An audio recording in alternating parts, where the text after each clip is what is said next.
Welcome sa aking channel, ang Jelly Ann kung Jelly Ann Tutorial. Kung bago ka pa lang sa aking channel, pahingi naman dyan ng isang subscribe. Hit mo na rin ang bell button para updated ka sa mga susunod ko pang i-upload. Ang ating topic ngayon ay Dancing Baby Effect Tutorial. Kung interesado ka kung paano ko yan na-edit, ay tapusin mo yung video na to hanggang dulo dahil sisimulan na natin pagkatapos ng intro.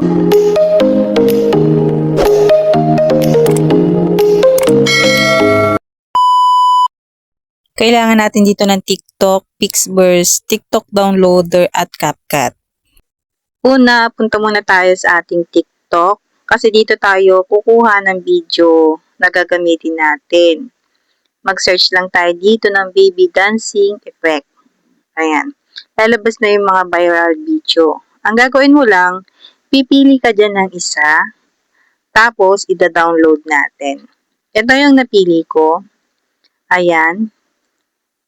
So, ang gagawin natin para ma-download yan, pindutin yung arrow, tapos copy link. Ayan.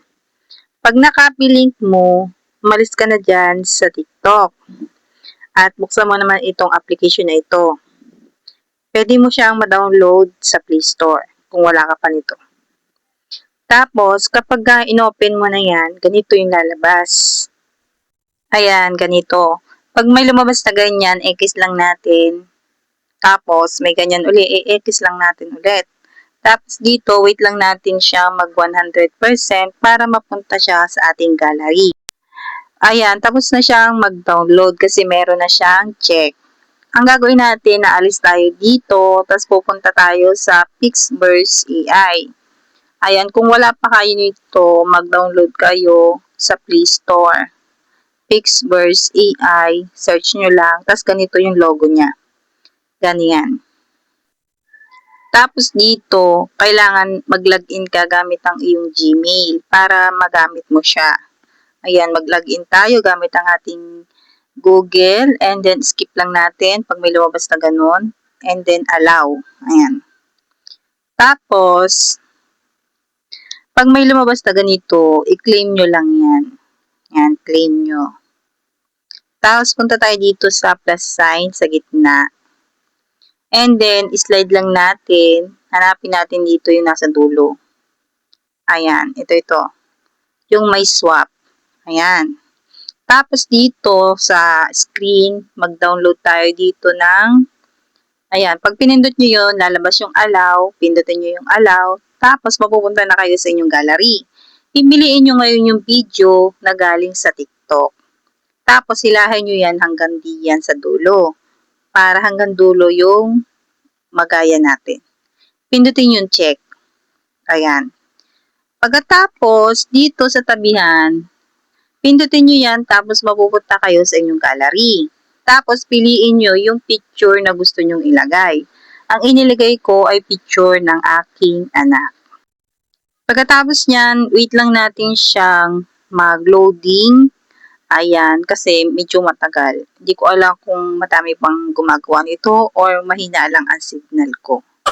Pero inday lang natin.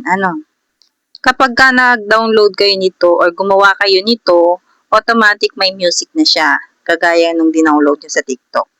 At kapag nga okay na, may ganyan lalabas. Ayan. So, pipindutin nyo dyan yung person.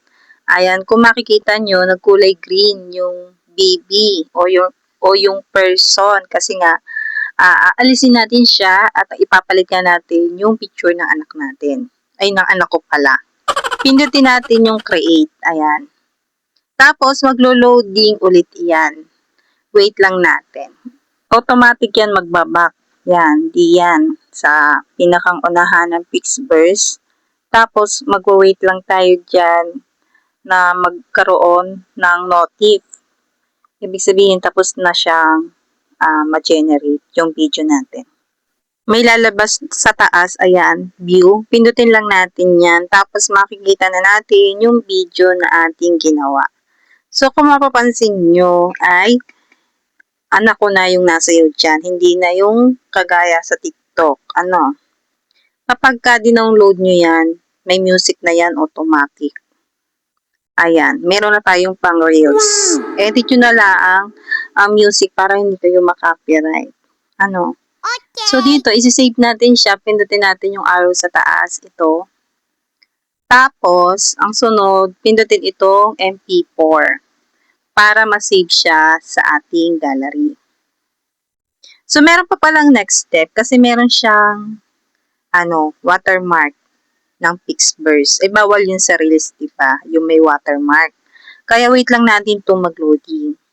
Meron pa tayong sunod na gagawin. Wait lang natin mag-download pala.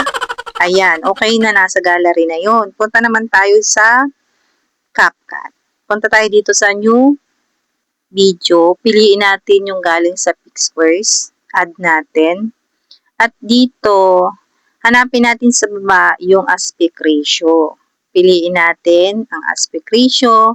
Piliin ang 9:16 kasi pang reels ba. Pindutin yung check. I-tap yung video para mag-highlights. Tapos, i-zoom lang natin para hindi makita yung watermark ng Pixverse AI. Para hindi tayo ma-violation ni Meta. Kasi alam naman natin na bawal ang may watermark kay Meta. So, ayan. At pag okay na nga yan, hindi nakita yung logo or watermark ng Pixverse AI, pwede nyo na siyang export. Pero i-delete muna natin itong ending para wala tayong watermark sa CapCut. Export na natin at wait lang natin mag 100%. At eto na nga po ang resulta. Ayan, sumasayaw na siya at nakikitrending na ang aking anak. So, hindi ko na ipaparinig dito yung buong music kasi baka makopyright. I-upload ko kasi to sa YouTube. Ay napakasela naman ni YouTube. So, dito pala sa aking YouTube channel, nag-upload ako ng mga tutorial na kagaya nito. Kung gusto mo ay pwede kang bumisita sa aking YouTube channel at baka isa sa mga video ko ay makatulong sa inyo. So, ito pala nga ang before and after. Picture siya na naging video na.